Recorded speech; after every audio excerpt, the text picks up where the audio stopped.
Hey everyone, I'm FN Fall from the Esprits team, and I'm here to bring you the podcast featuring Colin Johanson, the Guild Wars 2 game director. NCSoft invited us and 8 of our fansites to a very special lunch where we had the chance to ask Colin many questions about the lore, the game's coming updates, and some other stuff too. The audio wasn't perfect, so we decided to record again all the questions. I hope you'll enjoy. So, first of all, can you tell us about your role as a game director?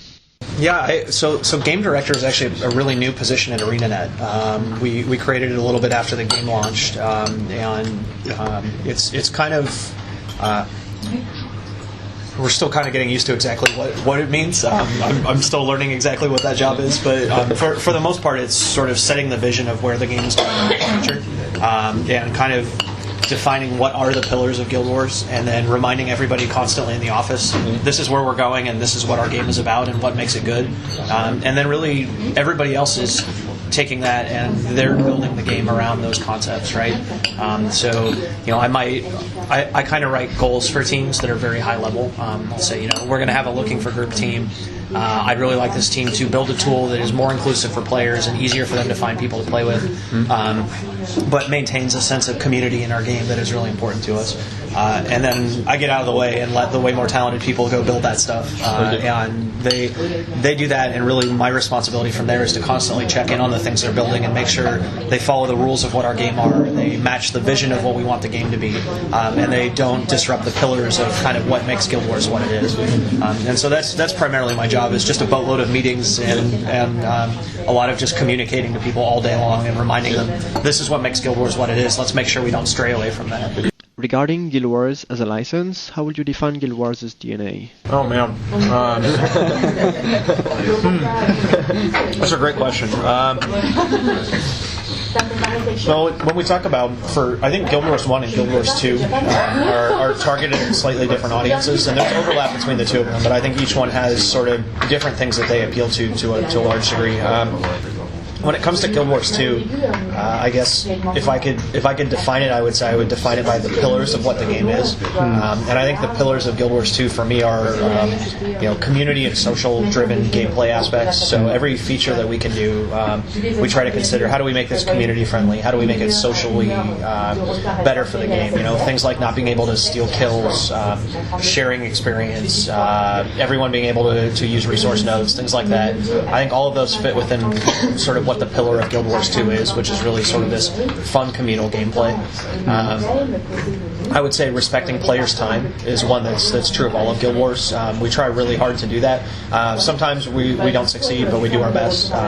But we try to, as much as possible, respect the players' time in our game and respect the fact that they have X amount of time and they should be able to have fun in that time and accomplish things and not feel like they have to play it a billion hours to accomplish anything in the game. We really try to make it so anything that's on a power curve or things that you feel like you have to have are things that you can get just by naturally playing the game in a reasonable amount of time. And I think that's something across all of Guild Wars. And what else? Just sort of a pervasive feeling of fun. I think that's a big part of the DNA of Guild Wars, is just trying to always ask, is this fun to do? And if it is, let's try to do that and stick to things that are fun for players to play. And if it sounds like it wouldn't be fun for us to do, we try not to do it. It's hard to answer. That's a great question. Which features from Guild Wars 1 did you choose to give up, and why? Well, we gave up, I think challenge missions is an interesting one that we gave up, because I think that they fractured the player base a lot. It was very hard to find enough people to play one with. A lot of the instancing in general in Guild Wars 1, there are some things that it did really well, but it also fractured people all over the game. And so at times it really felt like the game was dead, because you just didn't see other people unless you went to an outpost. And so we felt that just wasn't strong for the game, and we really wanted to have this kind of shared open world experience. We're trying to avoid doing much in the way of instancing at all going forward if we can, to try to get people out in the world and playing together more often. I think that's a big one. Secondary professions was another feature that we canned. It was really hard to balance. I think that's the biggest reason for it. I thought they were cool. I always liked them, but when you take all those skills and start combining them together across all those professions, it just becomes impossible to actually balance a game like that. And it was hard for new players to learn. It was really overwhelming for them, just the amount of information, the amount of skills, and the amount of choice that was put on them. So for advanced players, I think it was great once you really got into the game and understood it. But we lost a ton of new players who never made it past the early levels because it was just really hard to figure out what was going on and understand. We started getting statistics on people dying, and a lot of people just had horrendous builds and had no idea that their build was terrible, and they would die a lot and then quit the game because they didn't understand what they were doing. And so that concept of having one profession and streamlining it a little bit, defining your first 5 skills by your weapon, it makes it so casual players can pick up the game and it's easier for them to really learn how to play. And then we tried to put the depth in other areas like traits and in utility skills and elite skills. And I think we'll do other things in the future to try to add more depth to it as you level up as well. But that's a huge difference, I think, between the first one and the second one, and why that got cut. Do you think the license lost something between Guild Wars 1 and Guild Wars 2? I don't think so. I think that there are some people who want to play, who wish Guild Wars 2 was Guild Wars 1 with new graphics. And I think our answer to that is we already made Guild Wars 1. We didn't want to make that game again. If you loved Guild Wars 1, we're still running it. We're still updating it. Go play Guild Wars 1, and that's totally okay. But we wanted to make Guild Wars 2 something a little bit different, so that we could bring in a different audience and provide something different to our current audience as well. A lot of Guild Wars 1 players are complaining about the fact that you got rid of secondary profession and made the game a little too simple. For example, the fact that you have only 5 skills per weapon. What's your opinion on that? It's an interesting point, right? I think that's always going to be one of the trade-offs that we made. Is we made it a little bit simpler to appeal to a wider audience, and I think we'll always be honest that is why we made that decision. I think any really good skill system, if it works properly, it's really easy to learn and it's really easy to approach. But there's a lot of depth built into it that you learn as you level up, and I think that the trait system does a decent job of providing that depth. But I think it could be a lot better at that. I think there's a lot of traits that just would never use. There's, when you go down the list, there's usually a few that jump out at you, and you go, "That's my build." And I think ideally for every profession, there's enough builds and enough variety across weapon swapping and traits and the different utility skills and elite skills and how all of that plays together, that there is a ton of depth to the game. And I think that that's one of the challenges that we've got right now, is trying to make sure that there's a bunch of viable builds on each profession. And so you get a lot of variety and a lot more depth that way. I would argue some professions and some builds have a lot of depth. And I think you see that primarily in PvP, where the people you're fighting against actually require you to use that. I think in PvE, I would argue that most of the creatures aren't interesting enough to make you actually use your build, which oftentimes gives you a perception that there isn't a lot of depth in the game because you don't have to use it. I mean, they're literally some of the bosses in the game. You can just walk around in a circle and shoot them, and 10 minutes later you'll kill them. And they're just a giant pile of health, right? And that's a lot of the champions in the game. That's a lot of the dungeon encounters even work that way, where they don't dynamically change. They don't do things that make you use your skill bar. And at the point that you don't have to use all the skills that you've got, it does feel really bland. And I think I'm not sure that that's an issue with the skill system. I actually think that's a problem with the monsters that you're fighting against. And so that's a big focus for us this year, is actually trying to make those a lot more interesting. In the February release, we've actually gone back and redone the entire Ascalon catacombs. So all 3 explorable chains of that dungeon, the bosses are a lot more interesting and a lot more fun to fight against. They use a lot more varied tactics and change tactics as their health goes down. There's some new open world champions that we've done, where we took old champions and we made them a lot more interesting and gave them skills that actually required you to use your skill bar and tactics more. And we're going to keep doing that all year. We're going to keep going back dungeon by dungeon, boss by boss, and actually trying to make those all a lot more interesting to fight against. And my hope would be, by the time we're done with all of that, you actually feel like there is a lot of depth to the combat, because you're actually having to use all the skills. And if at that point there's still not enough, I think we will look at adding additional systems that would kick in at later levels in the game that add more depth as well. I think we haven't ruled that out, but I think for me, there is a lot of depth, but I just very rarely have to use it, and I think that's part of the problem. A question about the living story. We are worried about this, and precisely about casual gamers. How could they manage to keep being involved in Guild Wars 2 scenario without attending every world event? That's one of the things that I think is one of the biggest challenges with doing it. What we tried to do for Winter's Day, and hopefully this is the way that we would do this going forward, is we made it so it lasted a long time. So Winter's Day went for 2.5 weeks or 3 weeks, and the stuff that happened at the beginning, if you missed it, you could actually go back and replay it and see the early parts. And then once Winter's Day left the world, it didn't really change anything, so we didn't have to leave anything behind. But hopefully, if the storyline is changing the world, we'll leave characters in the world who kind of tell you the story of what you missed, so you don't actually miss out on anything. Maybe they'll replay the cinematics that happened as well, so you can kind of get the story through a cinematic or something along those lines. I think the other thing too is we need to make sure the stories each month are broken into chunks that if you miss a month, it's not a big deal. You can come back and know what's going on. It'd be like your favorite TV show, where you could miss a week of the show, come back a week later, and you could still know what's going on in the story. Well, hopefully your favorite TV show works that way. If your favorite TV show is one where you can't miss a week, then we're not going to do that. But more of like Friends or Big Bang Theory, where each week it's not necessarily important that something happens that you don't want to miss, but it tells a greater story that plays out over time, as opposed to more of like a Game of Thrones or something where if you miss a week you have no idea what's going on. I think we have to be careful not to do that.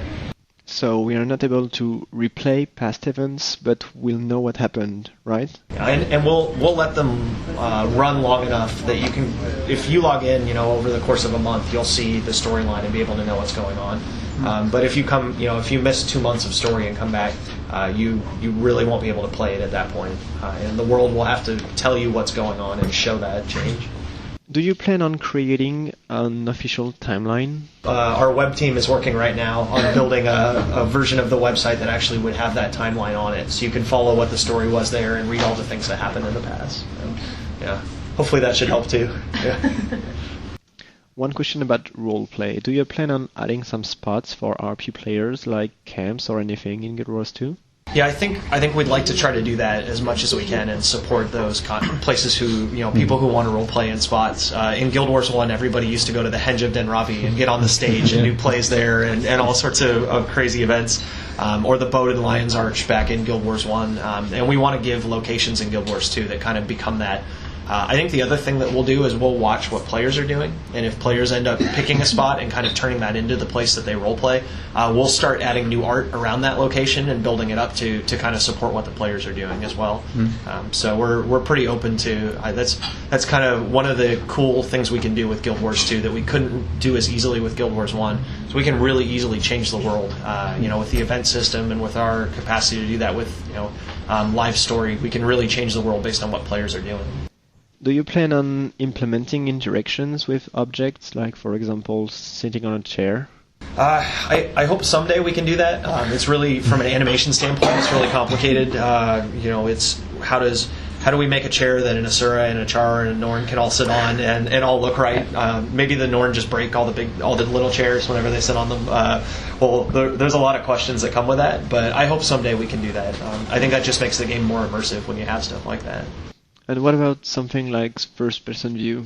That's one that's come up a lot. We used to have actually some form of first-person view a long, long time ago, and it got taken out. I think at some point it'd be really nice to do that, but we don't have anybody working on it right now. I think in the grand scheme of things, the people who would be building that have so many other more important stuff for them to be doing. Like, they're the same people who need to fix culling.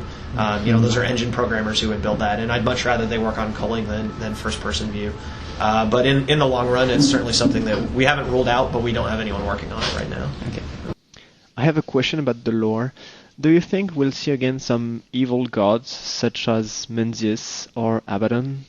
We might. I think Abaddon is pretty unlikely given his untimely end. But there's certainly room storyline-wise for us to play with a lot of that stuff. And I would hope whatever we do with it, that would be the types of things the living story would introduce to the game, where we actually have those storylines play out over the course of months, inside the game for everyone to experience. I think that'd be really cool. What could you tell us about this mysterious wizard tower in southeast of Kessex Hills? Oh, yeah, that's right. I can tell you that someday there will be a really interesting story that happens there. We're not ready to give away what that is yet.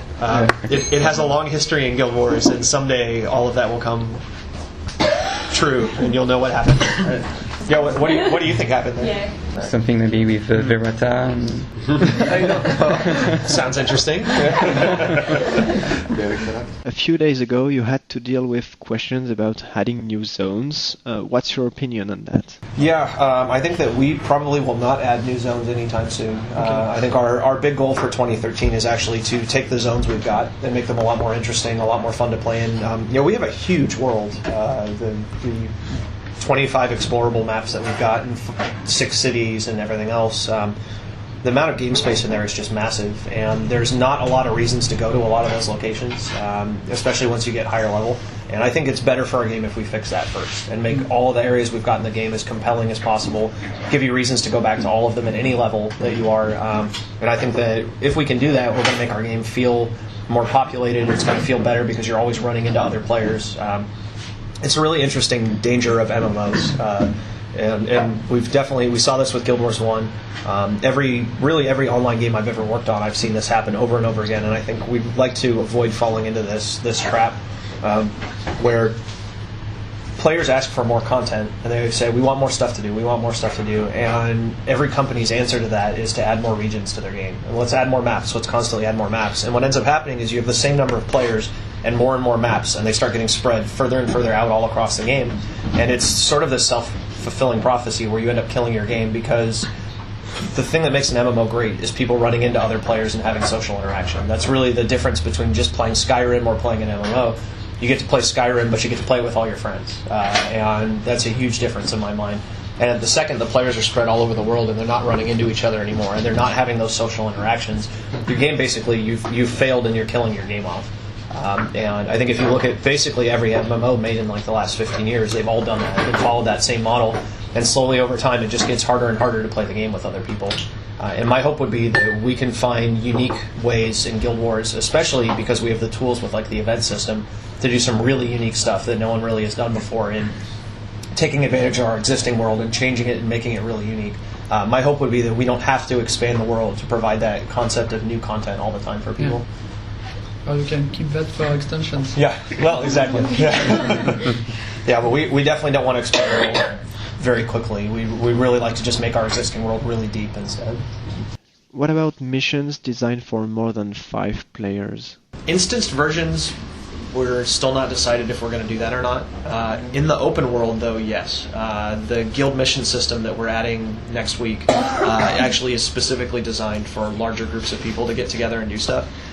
So some of the mission types, there's 5 different categories of guild missions that you can do. And many of them require larger groups of players or a lot of organization across a lot more players to complete. Up to how much? Is there a limit?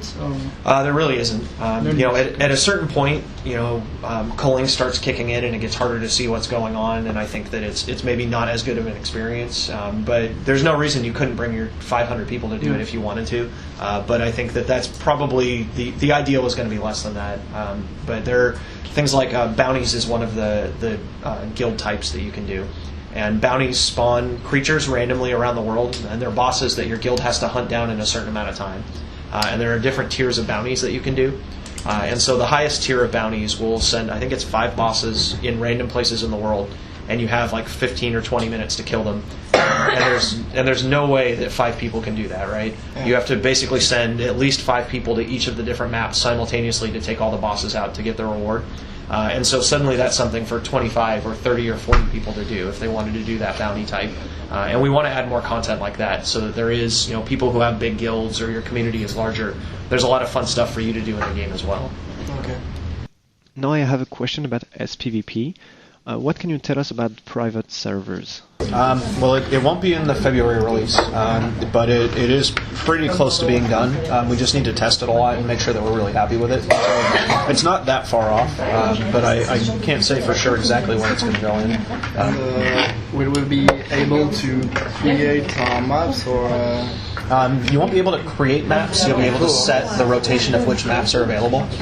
So you can set things like how many players can play, who can access it. You can set some. In the early part, it'll be sort of basic rules. So you can set number of players, how long the round lasts, which maps you use, stuff like that. In the long run, I would hope we can add more variability to that, so you can customize more and more stuff. Maybe you could set what skills people could use someday so that it's limited to a certain skill set. Like the old Guild Wars 1 template style tournaments. I always thought those were really fun, like Custom Arena. So I think Custom Arena is the starting version of it. Will just let you kind of own the server and set the rules for it and determine who can access it. And long run, hopefully, it allows you to actually customize the game a lot more as well. Okay. Would it be free or require gems? It'll probably require gems. You'll also, I imagine, you'll be able to earn time credits to own servers from winning in tournaments and winning in ranked play. So we'll probably make sure that there are ways to earn it in game as well, on top of buying it if you want to. Okay. Will we be able to rent servers to be able to play on it? You'll own a server at that point, and then you'll be able to set the rules for that server, for what maps happen, how many people can access it, is it open to everybody, is it password protected, all of that is for you to determine once you own it. About the For a guild, for example? Yeah, you can make it so only your guild can access it. About the number of players, will it be possible to do 1 versus 1? Yes. Okay. Yeah. So that'll open world dueling is probably not something we're going to do someday. I think we would probably do that. There's no guarantee, we'll have to see. But custom arenas will be the fastest way that you'll be able to duel. That'll allow 1v1 play, and that'll be coming pretty soon. One thing is very annoying actually in the game. It's the clippings problem. What will you do about this? Yeah, whatever we do for culling, we want to fix it across the whole game. I think that you talked about the Karka event for November. I think some aspects of that went really well. Having that happen in Lion's Arch did not work well, and we're not going to do a giant event in a city like that again until we can fix culling to the point that you can see everything. And so we absolutely need to fix it game-wide. We talk about it primarily in World versus World because that tends to be the people who are really passionate about it and bring up culling all the time. So we want to let them know that we're working on it. But whatever we do to fix it, we're going to apply that to the whole game. So you can see your friends in towns, even if there's 100 of them. Hopefully someday we'll get to that point. Okay, so I'm walking in a forest and 40 people are having a cult to a certain goddess, I don't know. I will manage to see them. That's our goal. We're not at a point where we can do that yet, but we're building towards getting to that, so that out in the open world, if you're in Or and there's 50 people doing one of the events, our hope would be that you could see all of them. It's just more fun that way. You might not see all the effects of all the things they're doing. Like one of the things we need to do to fix culling is make it more intelligently understand what stuff to show you. And so it really needs to understand, is you putting down a spike trap important for your team to see? And is it important for all 50 people standing next to you to see? And how important is that versus somebody casting a meteor shower or a skill that you can combo off of? Those are all things that we're trying to build all the rules for all of that so that we can get less culling in the game because we're better making decisions about what we show to you. And that's really complicated, but it's going to be, hopefully when all of that works right, it's going to make things a lot better for players. Finding groups and players to play with is actually really hard in the game. Do we have some plan about this? Yeah, I think there's a lot of things that we need to do to just make it easier to find other people to play with and see them. Culling doesn't help, is you actually, there are a lot more people there than it looks like, but they're being culled out. And so we definitely need to fix that. I think getting a stronger looking for group tool is a big piece also that would help us a lot, is making it easier to just find people to play with. If at the point that you have that, then you can hang out in Lion's Arch and find people to play with and hang out on your server. And so that's something we definitely want to fix too. But creating stronger social hubs will be a big part of stuff that we want to look at. Okay. Do you know if we are going to be able to change our race with gems at the Black Lions company? So one of the interesting things about that is it's actually a little bit more complicated than you would think, because we have to deal with racial skills. We have to figure out how we deal with the ones that you've got unlocked. We would need to either just auto-refund you your skill points, which right now we don't have a system to do, so we have to build that, or we need to pop up a little interface where you can say, I had these 4 racial skills, I'm going to this race, I want to select these 4 racial skills. And so we have to build the template for that. I mean, it's not terribly complicated, but anything that requires any amount of engineering work like that, then we have to stop and say, is that as important as fixing culling or building an LFG tool or things like that?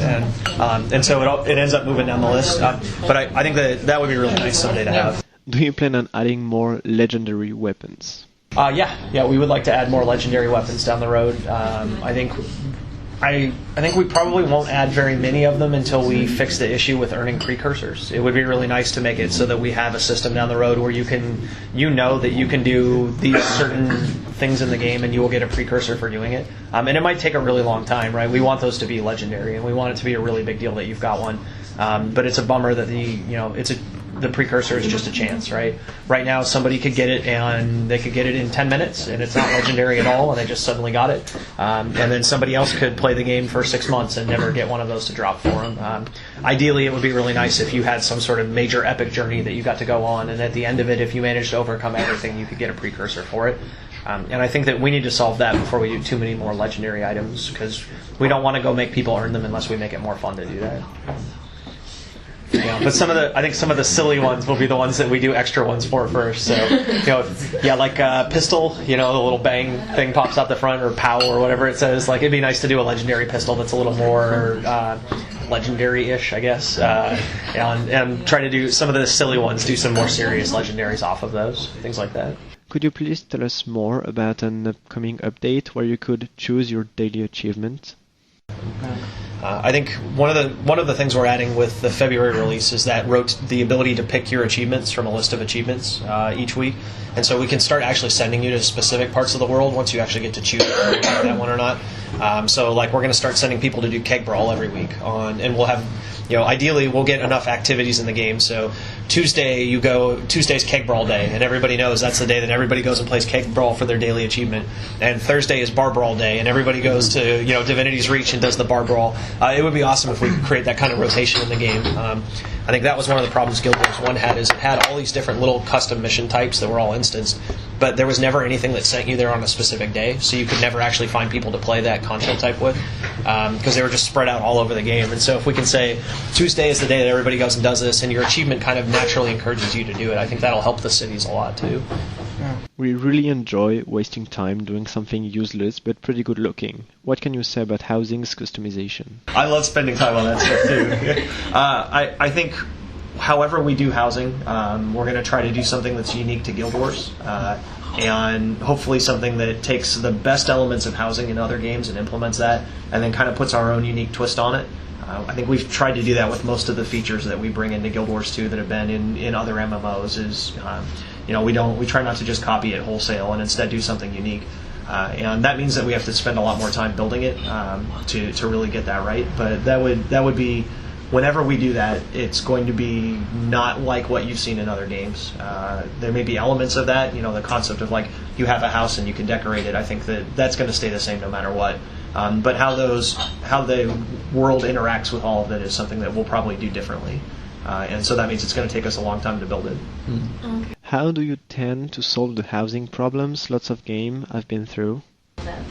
We're not entirely sure how we want to solve that, but that is one of the concerns. Is most games that have housing, what ends up happening is either no one goes to the cities because they just go to the housing neighborhood, or there's so many houses in one area that it actually feels empty because there's just tons of players who have a house but you never see them around their house, and so you get these big empty neighborhoods that occasionally have a player in them.